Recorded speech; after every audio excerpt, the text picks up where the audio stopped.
Se você é designer, artesão, cria ou fabrica seus produtos, presta atenção no vídeo de hoje, porque eu tenho um monte de dica para te dar que certamente vai te ajudar a destravar a venda dos seus produtos, pode salvar a vida desses produtos e talvez até a vida dos seus negócios.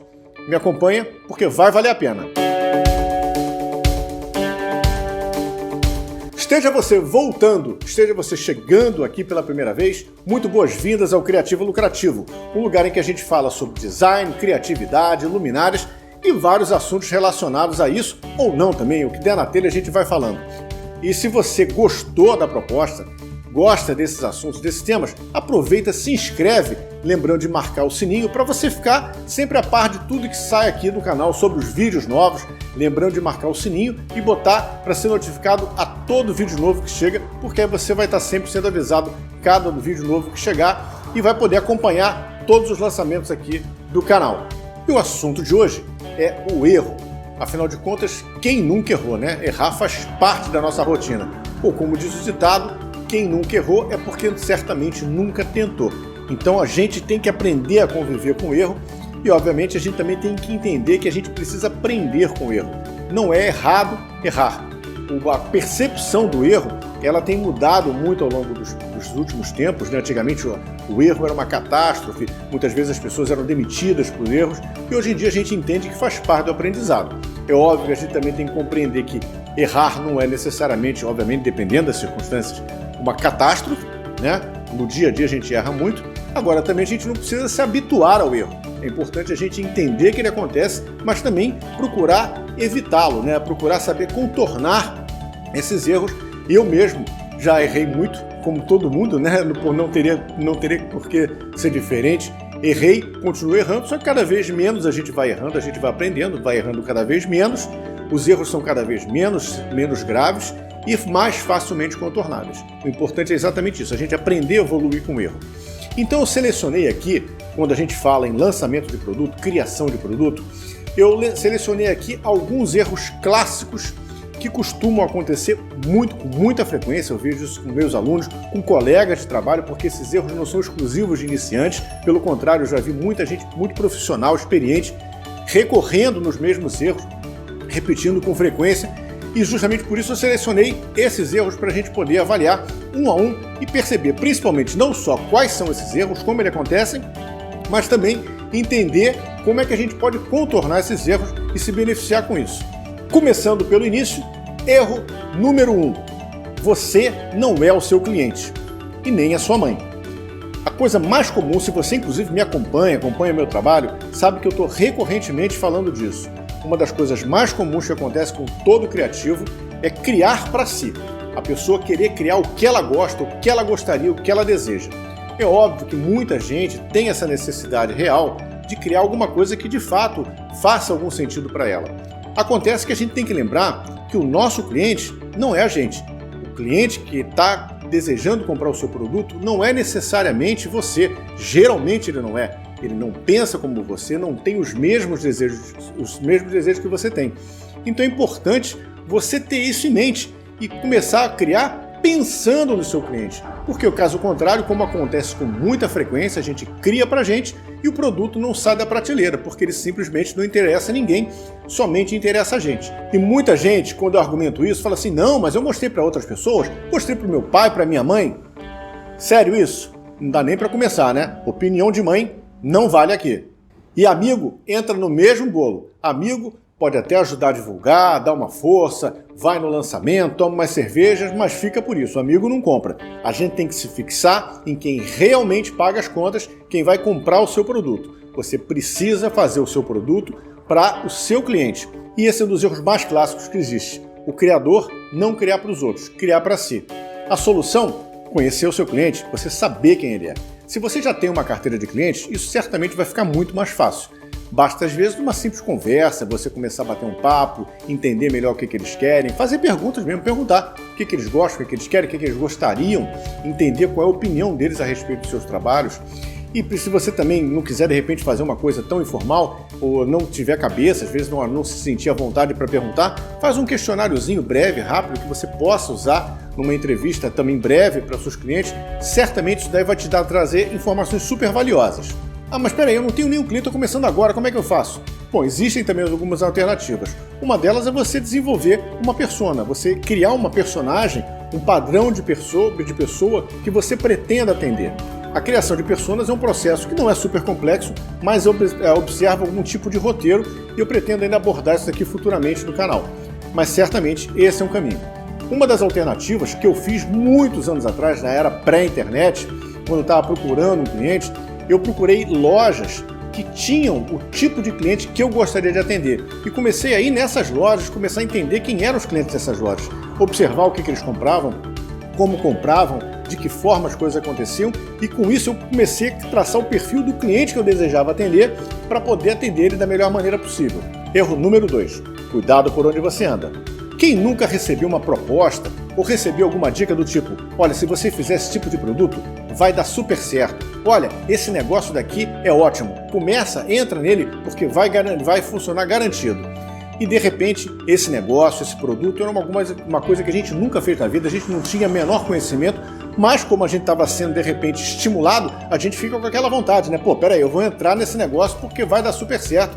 E às vezes o resultado é catastrófico. Eu mesmo tenho alguns conhecidos, algum tempo atrás, um conhecido meu, um engenheiro que tinha uma experiência, me confessou que ele tinha muita vontade, sempre teve vontade de ter uma fábrica de velas. Por alguma razão qualquer, ele, embora não tivesse qualquer experiência no segmento, estava convencido que fabricar velas era um grande negócio.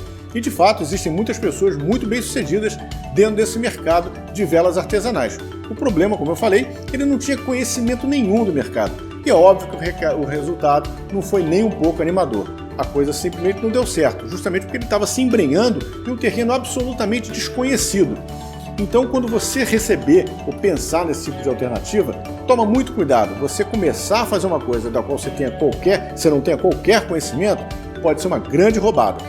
Agora, você não precisa simplesmente desistir, né? Que muita gente fala assim: ah, mas peraí, então não devo desistir, não devo encarar esse desafio? Não, de forma alguma. Você pode simplesmente ser mais cauteloso e comer pelas beiradas.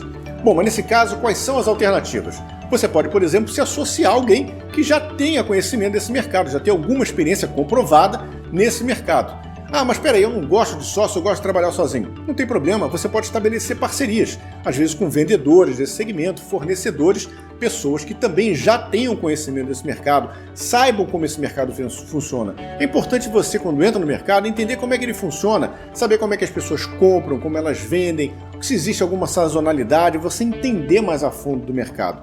E, obviamente, com o auxílio de outras pessoas, certamente vai não só te trazer mais segurança, mas mais firmeza. E você pode, obviamente, também uma dica que eu dou, não ir com muita sede ao pote, né? A não pegar um grande trabalho, de repente surge uma oportunidade. Já conheci casos assim, de uma pessoa começar num segmento já pegando uma oportunidade fantástica e de repente ela dá com os burros na água, quebrar a cara porque era alguma coisa muito acima do que ela tinha condição de fazer. Então vai comendo pelas beiradas, vai começando a conhecer o mercado, para assim que você sentir um pouco mais de firmeza, aí você vai ganhando velocidade e certamente vai poder caminhar com mais segurança ao sucesso. E já que a gente está falando de parcerias, vem o erro número 3. Cuidado com quem você anda. Você já deve ter ouvido falar que ninguém cresce sozinho. E essa é a mais pura verdade. Para a gente crescer, a gente precisa de ajuda. Sempre. Ainda que você não tenha um sócio, você não tenha nenhum tipo de associação com outras pessoas ou empresas, você vai precisar de ajuda, seja dos seus colaboradores, dos seus fornecedores, de algum tipo de parceria. E a seleção adequada de parceiros para você desenvolver os seus produtos, os seus projetos, é fundamental. Você saber selecionar as pessoas que têm um nível de conhecimento técnico e responsabilidade adequadas para desenvolver o produto, suas criações com você, é muito importante. Uma grande dica que eu dou é você jamais ter apenas um fornecedor de cada coisa.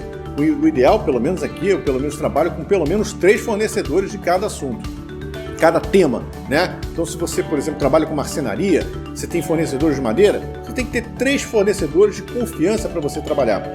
E um grande erro que as pessoas cometem: time que está ganhando, a gente não mexe. Exatamente o contrário, a gente tem que mexer em time que está ganhando. De tempos em tempos é importante você fazer uma reciclagem desses fornecedores, justamente para você experimentar outras oportunidades e jamais ficar preso a apenas um fornecedor. Isso também é uma receita para dor de cabeça certa. jamais se prenda a um único fornecedor. Erro número 4. Jamais construa sua casa no terreno dos outros. E esse daí, para mim, é o pior erro dessa lista. O erro mais perigoso. Vou dar um exemplo que aconteceu comigo. Na realidade, comigo não, com o meu cliente. Por quê? Porque alguns anos atrás eu fui chamado para fornecer luminárias para um grande projeto. Nós fabricamos 500 luminárias a pedido de um cliente antigo para um cliente desse meu cliente. E na hora que a gente viu o projeto inteiro se baseava na personalização de uma luminária para um tipo específico de lâmpada que atenderia aquele projeto. Óbvio, na hora que eu olhei aquilo, eu falei, já alertei não só o meu cliente, como o cliente dele. Na reunião a gente falou, olha, é muito arriscado você criar um produto exclusivamente para um tipo, no caso, uma lâmpada, né, uma lâmpada específica, que apenas um fabricante tinha aquela lâmpada. Você basear o seu produto em um produto de um outro fabricante é muito arriscado. Obviamente ninguém me ouviu naquela ocasião e não tardou muito, não passou muito tempo, as consequências começaram a acontecer. As lâmpadas começaram, depois de um tempo, a dar defeito. Né? Por mais qualidade, que realmente as lâmpadas eram de excelente qualidade, mas por mais qualidade que os equipamentos elétricos têm aqui no Brasil, com a variação de tensão que a gente tem aqui no fornecimento de energia, não tem equipamento que sobreviva. E essas lâmpadas começaram a dar problema depois de um tempo. Bom, a princípio eu tinha um estoque estratégico, que eu comprei exatamente para esse projeto, eu forneci, vendi essas lâmpadas sobressalentes, só que o problema continua a persistir. E aí começou realmente a aumentar o problema. Por quê? Porque o distribuidor que trazia essas lâmpadas, eram lâmpadas importadas para cá, Brasil, em um dado momento passou a importar essas lâmpadas por lotes. E ele só fazia essa importação a cada 3 meses por ano. Ou seja, as lâmpadas chegavam, com a mesma rapidez que elas chegavam, elas sumiam. E, obviamente, o que aconteceu foi que o cliente do meu cliente passou a ter, durante longos períodos, várias luminárias do projeto dele apagadas porque não tinham lâmpadas para reposição. Afinal de contas, apenas um único modelo de lâmpada servia naquelas luminárias. Pode parecer absurdo, mas tem muita gente que faz isso. E isso daí é catastrófico. Isso daí realmente é uma coisa assim, por isso que eu disse que é o problema mais grave que tem. Eu fujo disso sempre, porque você basear um produto seu em um produto de terceiros, principalmente quando esse produto é exclusivamente de terceiros, já vi muita gente fazer isso, tá? Você criar um produto a partir de um produto de terceiros é uma roubada terrível, porque por alguma razão, como por exemplo nesse caso, que não houve nem um desabastecimento, o produto existe no mercado, só que ele tem uma irregularidade absurda de fornecimento e então, obviamente, a consequência para o cliente é terrível. Agora, por qualquer outra razão, às vezes o produto é descontinuado, o fornecedor quebra, fale, ou então simplesmente ele resolve aumentar absurdamente o preço do produto. Em qualquer uma dessas situações, a falta do produto do seu fornecedor vai inviabilizar o seu produto. Isso daí, obviamente, pode ser terrível para você. Então, jamais baseie um produto seu em um produto de terceiros. Obviamente, se você quiser basear, por exemplo, estou dando um exemplo de lâmpada, né, que é uma coisa que a gente faz muito aqui, existem lâmpadas padronizadas. Agora, existem peças que são fora de padrão. Então, você fazer um produto baseado no produto fora de padrão, sinceramente, foge disso, porque é roubada certa. Agora, um erro muito grave é você estar assistindo esse vídeo até agora e não ter curtido. Como é que você ainda não curtiu? Curte agora, compartilha com alguém que você sabe que vai ser beneficiado com o conteúdo desse vídeo.